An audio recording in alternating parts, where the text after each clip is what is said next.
Bismillahirrahmanirrahim. Assalamualaikum warahmatullahi wabarakatuh.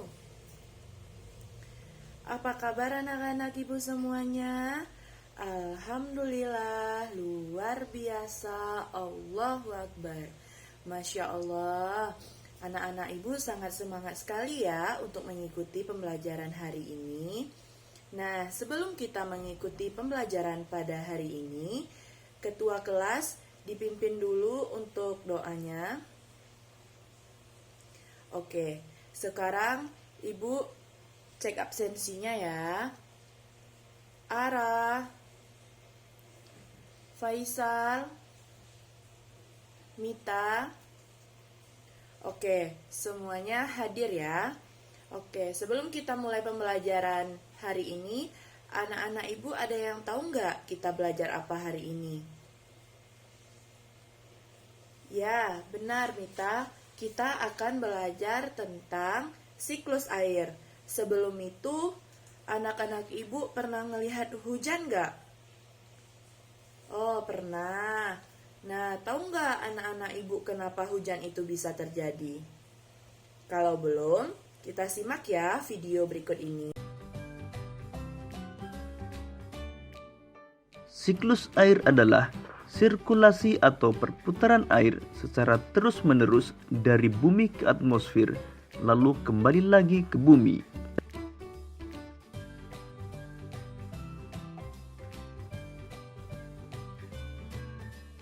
Secara garis besar, siklus air melalui 3 tahapan, yaitu penguapan, pembentukan awan, dan terjadinya hujan.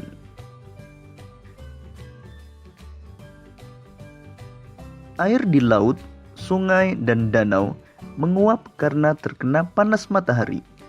Proses penguapan tersebut disebut evaporasi. Tumbuhan juga mengeluarkan uap air ke udara akibat panas matahari.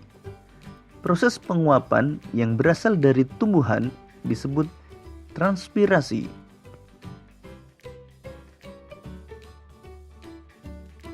Uap air dari permukaan bumi akan naik ke udara dan membentuk awan.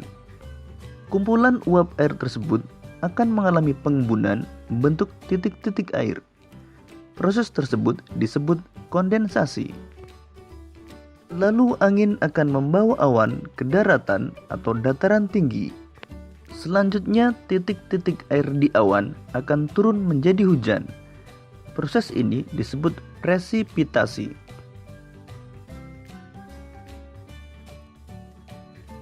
Lalu air akan mengalir ke dataran rendah dan menciptakan suatu siklus yang berlangsung secara terus-menerus. Nah, jadi anak-anak ibu sudah melihat kan video yang ibu tayangkan tadi. Jadi siklus air terjadi karena ada 4 tahapan. Apa-apa aja itu? Evaporasi, transpirasi, kondensasi, dan transpitasi. Evaporasi, apa tadi disebutkannya? Evaporasi adalah penguapan air yang terjadi baik itu di sungai, laut, waduk, dan seterusnya. Setelah itu, yang disebut transpirasi, penguapan air yang dilakukan oleh tumbuhan. Nah, jadi uap air yang ke atmosfer dan membentuk butiran-butiran air yang menuju awan itu disebut dengan kondensasi. Bentuk gumpalan awan tadi dibawa oleh angin dan terjadinya hujan disebut dengan transpirasi. Lalu transpirasi ini mengalir lagi ke tanah dan disalurkan lagi melalui sungai. Begitu seterusnya. Sampai sini anak-anak ibu paham? Sampai sini ada yang mau anak-anak ibu tanyakan? Kalau tidak, silakan anak-anak ibu buka buku paketnya tentang siklus air dengan bencana kekeringan. Anak-anak ibu baca teksnya terlebih dahulu, lalu nanti silakan kerjakan latihan soalnya dan apa saja sih informasi yang terdapat di dalam bacaan tersebut. Nah, Anak-anak ibu sudah menemukan apa saja informasi yang terdapat dalam bacaan tersebut? Oke, kalau sudah, Mita silakan disebutkan apa saja yang ada informasi di sana. Ya, benar. Dalam bacaan tersebut ada faktor apa yang menyebabkan ketersediaan air bersih berkurang. Yang pertama karena limbah. Karena kita banyak melihat banyak pabrik-pabrik yang air limbahnya itu langsung dialirkan ke sungai yang menyebabkan ketersediaan air bersih berkurang serta tingginya tingkat penduduk. Nah, silakan anak-anak ibu kerjakan soalnya dan nanti dikumpulkan ya. Nah, ibu mau bertanya, kalau musim kemarau terus terjadi dalam waktu yang panjang, apakah persediaan air bersih kita akan berkurang?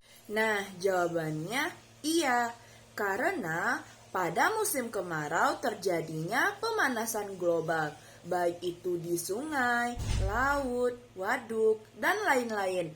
Oleh karena itu, pada musim kemarau terjadi kekurangan air itu bakal terjadi. Sekarang, ibu akan membagi anak ibu dengan beberapa kelompok. Lalu setiap kelompok membuat bagaimana terjadinya siklus air. Nah, di buku paketnya udah dijelaskan bagaimana saja tahapannya. Silakan dikerjakan ya anak-anak. Oke, apakah dari kelompok 1 sudah siap? Oke, karena kelompok 1 sudah siap, kita persilahkan kepada kelompok 1 untuk mempresentasikan laporan hasil diskusinya. Nah, jadi anak-anak ibu sudah tahu kan bagaimana siklus air tersebut. Nah, mari kita hemat air supaya tidak terjadinya kekeringan. Anak-anak ibu, kita harus menghemat air apabila air tersebut sudah tidak kita butuhkan seperti kita mandi, mencuci, memasak, kita harus menghematnya. Dan kita menggunakan air dengan keperluan kita. Oke, mungkin pembelajaran kita hari ini kita cukupkan. Selamatkan air, selamatkan kehidupan. Nah, sekian saja dari Ibu. Sampai jumpa lagi pada pertemuan berikutnya. Wassalamualaikum warahmatullahi wabarakatuh.